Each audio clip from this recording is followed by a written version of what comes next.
Los encontré acurrucados bajo las inmensas columnas de hormigón del puente de la Salve, en Bilbao, en medio de un aguacero torrencial. El hombre apretaba a una bebé febril contra su pecho, ambos calados hasta los huesos por el frío y la tormenta. Aquel no era un vagabundo cualquiera, era mi nieto. Durante más de 30 años, creí que la traición de mi propio hijo había sido el dolor más insoportable que jamás tendría que soportar. Las cuentas vaciadas de la noche a la mañana, las firmas falsificadas con una frialdad aterradora y el infarto fulminante de mi marido, mi amado Alejandro, cuando descubrió que la ruina llevaba el nombre de su propia sangre. Fueron décadas de un aislamiento silencioso en el sur, en Marbella, reconstruyendo un imperio desde las cenizas. Nunca, ni en mis peores pesadillas, imaginé que acabaría de pie sobre el fango oscuro de aquel paso elevado, con la lluvia helada del norte empapando mi abrigo de diseñador, buscando desesperadamente los ojos de mi difunto esposo en el rostro cansado de un extraño. ¿Diego? ¿Diego Montoya?, pregunté. Mi voz apenas era un susurro ahogado por el rugido del tráfico y el río Nervión. Él levantó la vista al instante. Su mirada era desconfiada, ferozmente protectora. ¿Quién es usted?, exigió saber, cubriendo con su cuerpo a la pequeña Lucía para escudarla de esta anciana extravagante que aparecía de la nada entre la bruma. Me llamo Isabela Montoya, dije, ignorando el barro que manchaba mis zapatos mientras me agachaba lentamente para quedar a su altura. Sé perfectamente que tu padre te dijo que yo había muerto, pero mírame, Diego, soy tu abuela. La fractura en su expresión, el destello de confusión y dolor en su rostro en ese preciso instante, me hizo saber que nuestra historia, la verdadera historia de los Montoya, estaba a punto de reescribirse. Pero antes de contarles qué sucedió bajo aquella tormenta, me gustaría pedirles un pequeño favor. Déjenme un comentario aquí abajo y cuéntenme, ¿desde qué ciudad del mundo están escuchando mi historia hoy? Y si aún no lo han hecho, suscríbanse a este canal. Estamos construyendo un rincón para almas fuertes que saben que, sin importar la edad, siempre hay tiempo para un nuevo comienzo. Ahora, volvamos a aquella fría noche. 3 días antes de aquel encuentro bajo la tormenta, yo me encontraba a 1000 kilómetros de distancia. Mantenía un dossier negro sobre mi escritorio de caoba. Durante 3 mañanas había tomado mi café fingiendo que esa carpeta no estaba ahí, ignorando su preso. Diseñé este ático en Marbella yo misma tras la muerte de Alejandro. Todo es mármol blanco, cristal y líneas puras, con ventanales inmensos que miran al infinito azul del mar Mediterráneo. Es un lugar sin rincones oscuros, diseñado estratégicamente para no atrapar polvo ni recuerdos. Levanté la carpeta.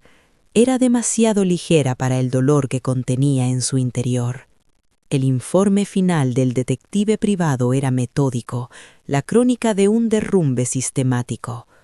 Diego Montoya, 28 años, despedido de su trabajo en una fábrica tras un severo recorte de personal. Su esposa lo abandona por otro hombre, desahuciado por impago de alquiler. Pero mis ojos no podían apartarse de una línea en concreto. Solicita refugio temporal a sus padres biológicos, Mateo y Carmen. Petición denegada. Denegada. Esa palabra tan fría, tan familiar. Mateo, mi propio hijo, le negaba un techo a su sangre, igual que nos denegó a nosotros una mínima explicación cuando desapareció hace 30 años. Había un detalle más en el informe, un recibo arrugado de una casa de empeños en el casco viejo de Bilbao. ¿Qué había entregado Diego a cambio de unos míseros euros para comprar los antibióticos de su hija? Un reloj de bolsillo de plata antigua. Se me cortó la respiración. Era el reloj del abuelo de Alejandro, la única reliquia familiar que Mateo se había llevado en su huida y que por azares del destino había acabado en las manos de su hijo. Diego no conocía el incalculable valor sentimental de esa pieza. Solo sabía que ese trozo de metal podía salvarle la vida a su pequeña. Cerré los ojos con fuerza y de pronto la brisa del mar desapareció. 30 años se esfumaron como el humo. Volví a estar en nuestra antigua casa. Encontré a Alejandro sentado en su despacho, paralizado frente a la caja fuerte abierta, vacía. Las carpetas esparcidas por el suelo revelaban la pesadilla, firmas falsificadas con una maestría cruel, transferencias opacas al extranjero, préstamos ruinosos solicitados a nuestro nombre. Mateo se lo ha llevado todo, Isabela, susurró mi marido. Su voz no tenía ira, solo una tristeza insondable, el tono de un hombre que comenta que va a llover. Antes de que yo pudiera alcanzar el teléfono, su rostro adquirió el color del papel viejo. Su mano se aferró al pecho, buscando aire. El médico lo llamó un infarto fulminante. Causas naturales, dijeron, pero yo lo sé muy bien. Alejandro Montoya murió de un corazón roto, asesinado en vida por el hijo que había sido su mayor orgullo. El recuerdo retrocede, dejándome de nuevo en mi silencioso ático. Durante 30 años he dirigido Montoya Inmobiliaria como un autómata. Me llamaban la reina de hielo a mis espaldas. Nunca los corregí. Pero el hielo es útil, preserva cosas intactas, como la rabia y el propósito. Cerré el dossier de golpe.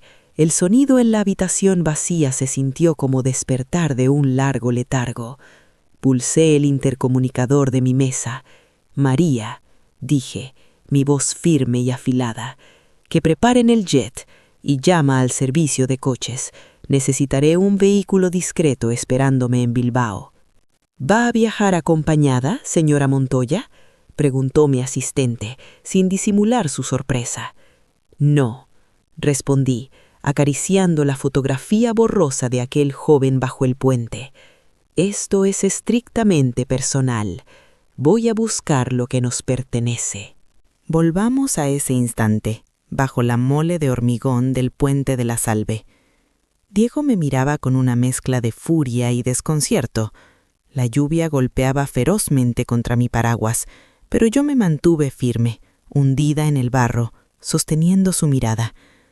«Eso es imposible», dijo él por fin, con la voz áspera y cortante.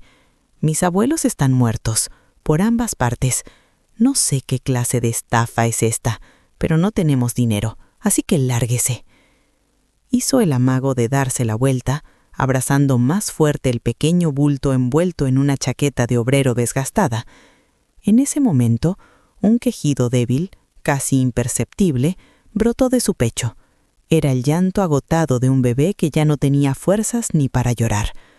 Di un paso adelante, inclinando mi paraguas para cubrir la precaria tienda de campaña, dejando que el agua helada me empapara los hombros. «Tu hija arde en fiebre, Diego», dije, bajando el tono de voz para no asustarlo más.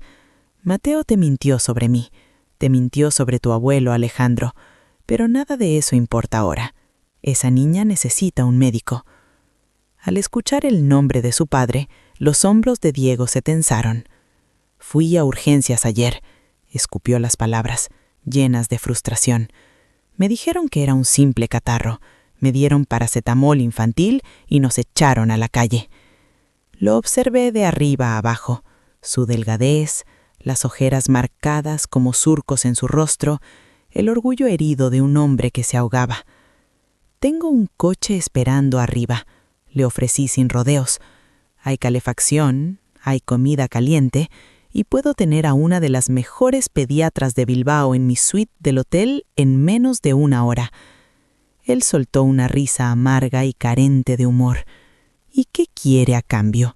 Nadie da nada por nada en esta vida».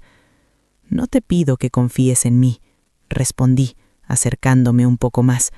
«Te pido que tomes una decisión práctica por el bien de tu hija. Si después de que la vea la doctora decides que no quieres saber nada de mí, te daré dinero suficiente para que alquiles un apartamento y me marcharé, sin condiciones». El silencio que siguió fue denso, solo roto por el ruido de los camiones pasando sobre nuestras cabezas. Diego miró el rostro enrojecido de su hija, luego mis ojos, buscando una trampa. Solo encontró la misma fatiga de la que él era preso. Asintió lentamente, recogió una mochila gastada, todas sus posesiones terrenales, y se puso en pie tambaleándose un poco. Tomás, mi chofer, nos abrió la puerta del coche sin hacer una sola pregunta, con la discreción absoluta de quien lleva años a mi servicio. La transformación del puente a la suite del Gran Hotel Domine fue vertiginosa. Hace apenas unas horas estaban a merced de la tormenta. Ahora, Lucía reposaba sobre sábanas de lino blanco, mientras la doctora Vargas guardaba su estetoscopio. «Infección respiratoria severa», sentenció la doctora, mirando a Diego con empatía. «La ha traído justo a tiempo, joven. He administrado la primera dosis de antibiótico intravenoso. Necesitará reposo, calor y buena alimentación». Cuando la doctora se marchó, la tensión en la habitación pareció evaporarse, dejando a su paso un agotamiento devastador. Un carrito del servicio de habitaciones esperaba en un rincón. «Deberías comer algo», le sugerí suavemente. Diego miró las bandejas plateadas de comida y luego a la niña en sus brazos. Era evidente que no quería soltarla ni un segundo. «¿Me permites?», pregunté, extendiendo mis brazos. Su duda duró un instante.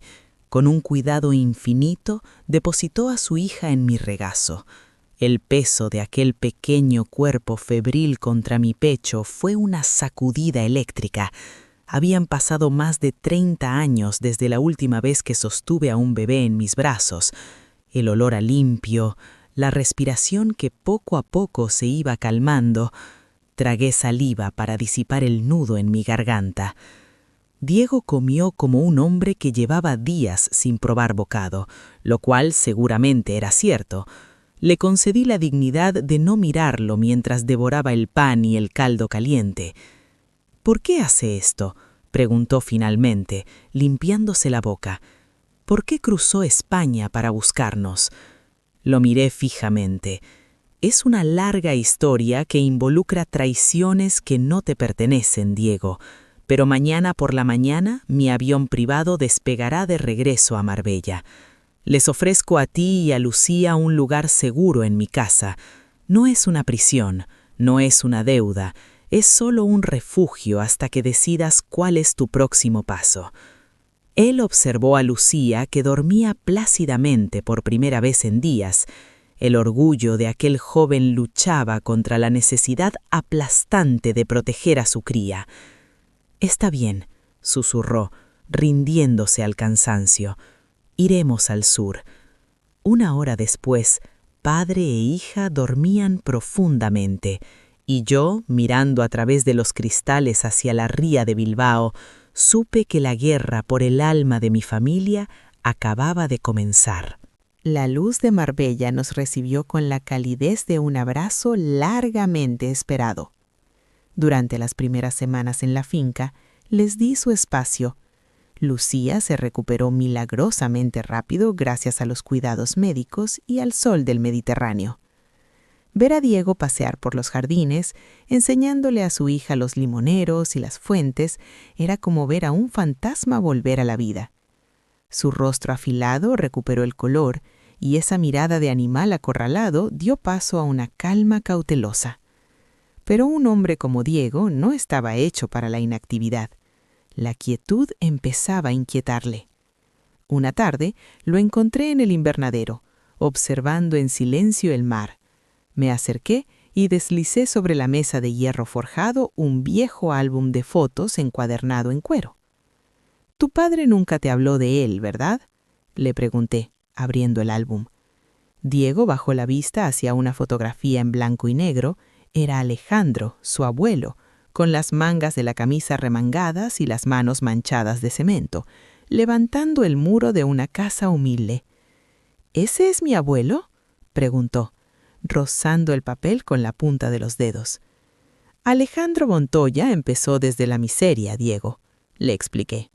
Después de los años difíciles en España, él no construía mansiones, construía bloques de viviendas dignas para que los obreros, la gente que levantaba este país, tuviera un lugar seguro al que volver.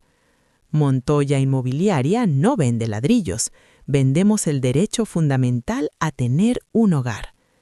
Diego levantó la vista. Sus ojos, del mismo castaño profundo que los de mi marido, brillaban con una intensidad nueva. Mi padre destruyó todo eso, ¿no es así? Tu padre eligió la codicia, sentencié con frialdad. Pero tú no eres él. Te vi bajo aquel puente. Vi lo que estás dispuesto a sacrificar por proteger a los tuyos. Cerré el álbum. Tengo un puesto vacante como asistente de gestión de proyectos. Es el escalón más bajo de la empresa. Jornadas interminables, trabajo sucio, sueldo básico. Nadie en la empresa sabrá que eres mi nieto. Tu apellido allí será solo una coincidencia. No habrá favoritismos. Si fracasas, te despido. Él me sostuvo la mirada durante un largo minuto. Luego, una pequeña e imperceptible sonrisa se dibujó en la comisura de sus labios. No necesita favores, respondió. ¿A qué hora empiezo el lunes? El primer año de Diego en Montoya Inmobiliaria fue un bautismo de fuego. Trabajaba bajo las órdenes de directores implacables que lo trataban como a un simple recadero. Yo observaba desde la distancia, leyendo sus evaluaciones mensuales en secreto. Eran impecables. Su ética de trabajo, forjada en los turnos dobles de las fábricas de Bilbao, lo hizo ascender silenciosa pero imparablemente. Pero la verdadera prueba, el momento en que supe que Alejandro había reencarnado en él, llegó en su tercer año. La junta directiva planeaba comprar el barrio de San Roque, una zona obrera envejecida en las afueras de Málaga. El objetivo era brutal: desalojar a 300 familias de clase baja, demoler sus casas y construir un complejo de lujo para extranjeros. Asignaron a Diego como mediador de los desalojos, esperando que fuera un ejecutor frío. Estaban muy equivocados. En lugar de amenazar a los vecinos, Diego se sentó a hablar con ellos. Escuchó a ancianas que llevaban 50 años en esas calles, a padres de familia que temían terminar bajo un puente, un miedo que Diego conocía demasiado bien. 2 semanas después, en una tensa reunión de directivos, el supervisor de Diego exigió que se aceleraran las expulsiones. Yo presidía la mesa, expectante. Fue entonces cuando Diego se puso en pie, desplegó unos planos alternativos y desafió a toda la sala. «No vamos a desalojar a nadie», anunció con una voz que hizo temblar los cristales. «He rediseñado el proyecto. Si en lugar de destruir, rehabilitamos las estructuras actuales e integramos zonas comerciales sostenibles, las familias podrán quedarse pagando un alquiler social. El margen de beneficio para la empresa bajará del 30 al 18% a corto plazo, sí, pero evitaremos un escándalo mediático brutal, obtendremos subsidios europeos por urbanismo sostenible y, lo más importante», hizo una pausa y me miró directamente a los ojos, «haremos lo que esta empresa juró hacer en sus inicios: construir hogares, no destruir vidas». La sala quedó en un silencio sepulcral. Varios ejecutivos estuvieron a punto de gritar por la insolencia, pero yo levanté la mano, deteniéndolos. Por debajo de la mesa, mis manos temblaban de orgullo. Era Alejandro. Su espíritu estaba allí, vivo, respirando a través de su nieto. El proyecto de San Roque fue un éxito rotundo. Catapultó a la empresa a un nivel de prestigio nacional inédito y consolidó a Diego no como el joven sin experiencia, sino como el líder visionario que la compañía necesitaba desesperadamente. El tiempo pasó volando. Lucía ya tenía 5 años. Corría por los pasillos de las oficinas centrales con sus rizos oscuros rebotando, siendo la alegría de todos. Diego era ahora el director de operaciones. Nuestra vida había encontrado un equilibrio perfecto, hasta que llegó octubre, el mes de la Asamblea Anual de Accionistas. el día en que iba a soltar la bomba definitiva y el día en que los fantasmas del pasado volverían para intentar arrebatárnoslo todo. Llegó octubre, y con él la Asamblea General Anual de Accionistas. La sala de juntas en la última planta de la Torre Montoya estaba abarrotada. Decenas de vicepresidentes, directores de división y ejecutivos con trajes a medida esperaban mi informe habitual. Diego estaba sentado a mitad de la inmensa mesa de cristal, con su portafolio abierto y la misma expresión de concentración que tenía cuando lo vi por primera vez. A sus 31 años, se había ganado el respeto absoluto de cada persona en esa sala. Me puse en pie en la cabecera de la mesa. El murmullo cesó de inmediato. Hace más de 30 años, comencé, dejando que mis palabras flotaran en el aire frío de la sala. Mi marido, Alejandro Montoya, se paró frente a un pequeño grupo de constructores y les dijo que nosotros no estábamos en el negocio del ladrillo.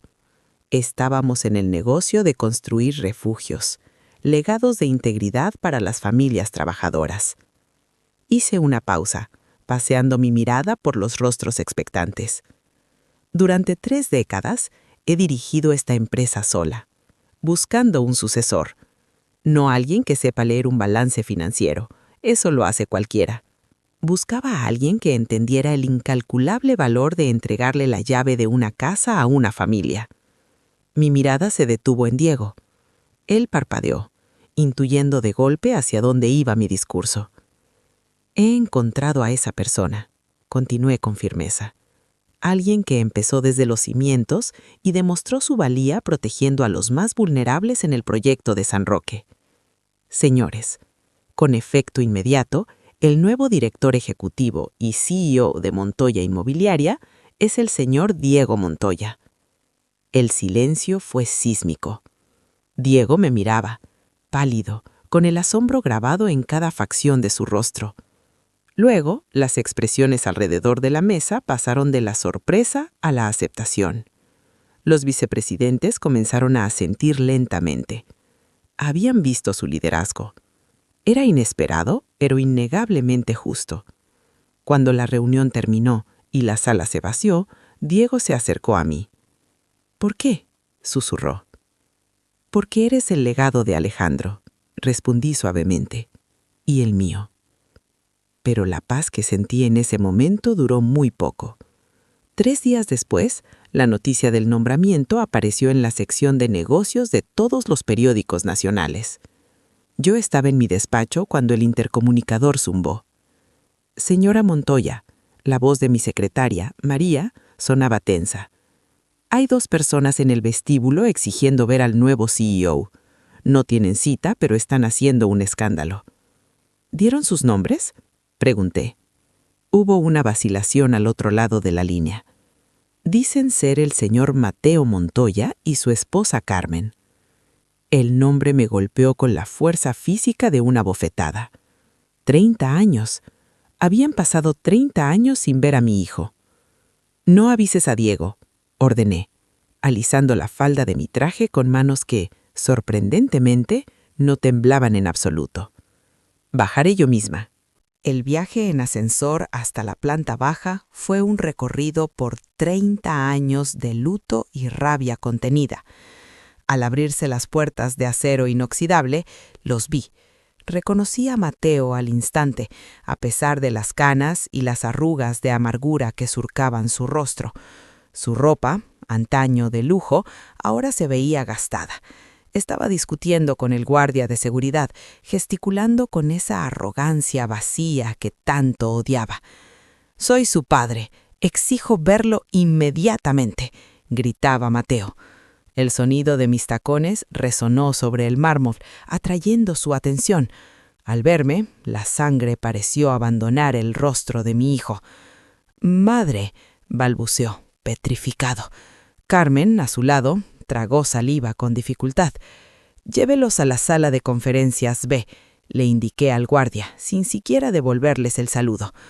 Una vez dentro de la sala, cerré la puerta. Ellos se sentaron apresuradamente. Yo me mantuve de pie, observándolos como quien mira a 2 insectos. «Isabela, Ha pasado tanto tiempo, intentó sonreír Carmen.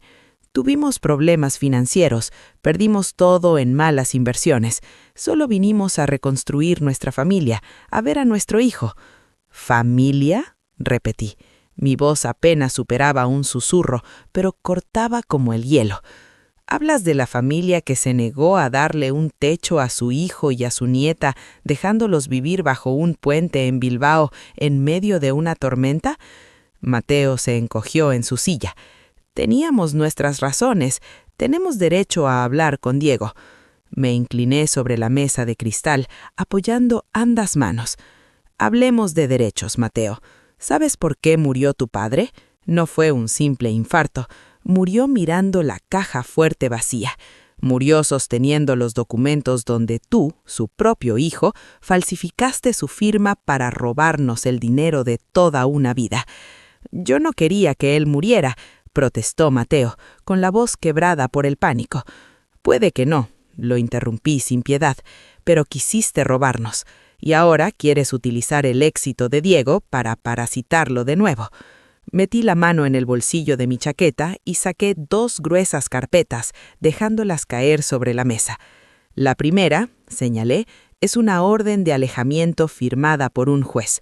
Les prohíbe acercarse a menos de 500 metros de Diego, de la niña Lucía o de cualquier propiedad de esta empresa. La segunda carpeta contiene las pruebas caligráficas originales de tus falsificaciones de hace 30 años. Mateo miró los documentos, horrorizado. Ese delito ya ha prescrito. No puedes hacerme nada. Legalmente, no, concedí con una sonrisa glacial. Pero si intentan contactar a Diego, entregaré este informe a todos los medios de comunicación de España. Los destruiré públicamente. Serán unos parias repudiados hasta el día de su muerte. Carmen se puso en pie, furiosa. ¿Crees que puedes comprar a nuestro hijo con tu dinero, vieja arrogante?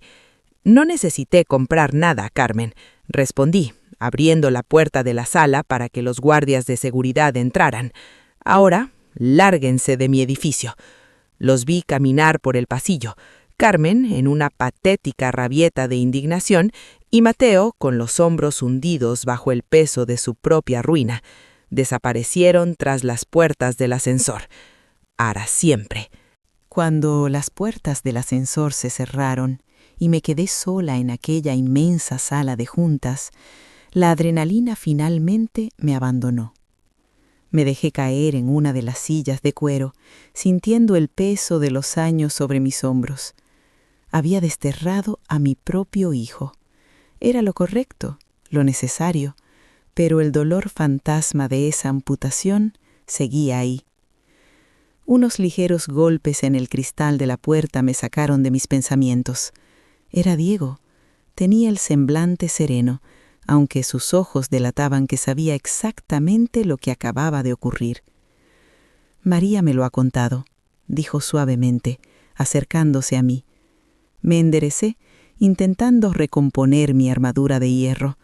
Lo siento, Diego. Debí dejar que tú mismo lidiaras con ellos. Al fin y al cabo, es tu padre. Para mi sorpresa, Diego negó con la cabeza y tomó mi mano entre las suyas. Sus manos eran cálidas, fuertes, forjadas en la adversidad. Hiciste exactamente lo que tenías que hacer, abuela. Pronunció esa palabra con una naturalidad que me desarmó por completo. Has protegido a esta familia, como llevas haciéndolo desde aquella noche bajo el puente en Bilbao. Si vuelven a aparecer, nos enfrentaremos a ellos juntos. Días después de aquel encuentro, estábamos en la inmensa terraza de mi finca en Marbella. El sol de la tarde bañaba el mar Mediterráneo con destellos dorados. Lucía, que ya era un torbellino de energía de 5 años, corría descalza por el césped persiguiendo a una mariposa, llenando el aire con sus carcajadas limpias y sin miedo.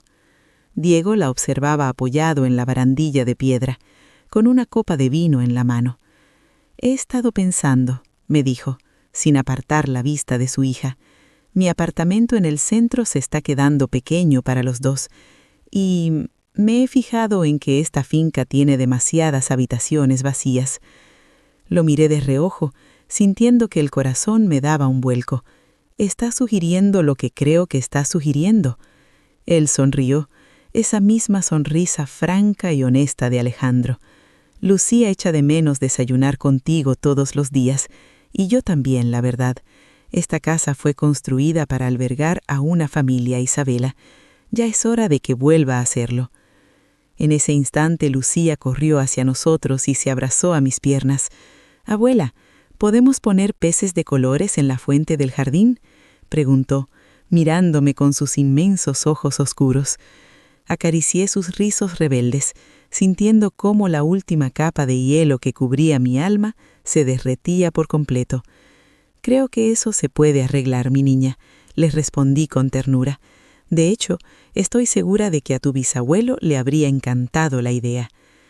Durante 30 años fui un fantasma deambulando por mi propia vida. Vivía para preservar el pasado en lugar de construir el futuro. Pero allí, sintiendo la brisa cálida del mar, con la mano de Diego en mi hombro y la pequeña Lucía aferrada a mí, supe que el ciclo de dolor había terminado. El veneno de Mateo no había logrado infectar a la siguiente generación. El legado de Alejandro estaba a salvo, y yo por fin estaba en casa. Y así termina mi historia. Ahora me gustaría saber qué pensáis vosotros. Si estuvierais en mi lugar, ¿habríais perdonado a un hijo como Mateo después de tantos años? ¿O creéis que hice lo correcto al desterrarlo para siempre y proteger a mi nieto? Dejadme vuestra opinión en los comentarios. Los leeré a todos. Y por favor, no olviden darle a me gusta y suscribirse al canal para escuchar más historias de vida como esta. Hasta la próxima. Gracias por acompañarnos hasta el final. Si este relato ha resonado contigo, te invitamos a darle un me gusta, compartir tus reflexiones en los comentarios y suscribirte a nuestro canal, Ecos del Silencio. Queremos informarte con total transparencia. El producto que acabas de escuchar, incluyendo el guión, los personajes, las imágenes y la voz, ha sido desarrollado utilizando inteligencia artificial como herramienta creativa. Se trata de una obra de ficción, por lo que cualquier semejanza con nombres, personas o situaciones de la vida real es mera coincidencia.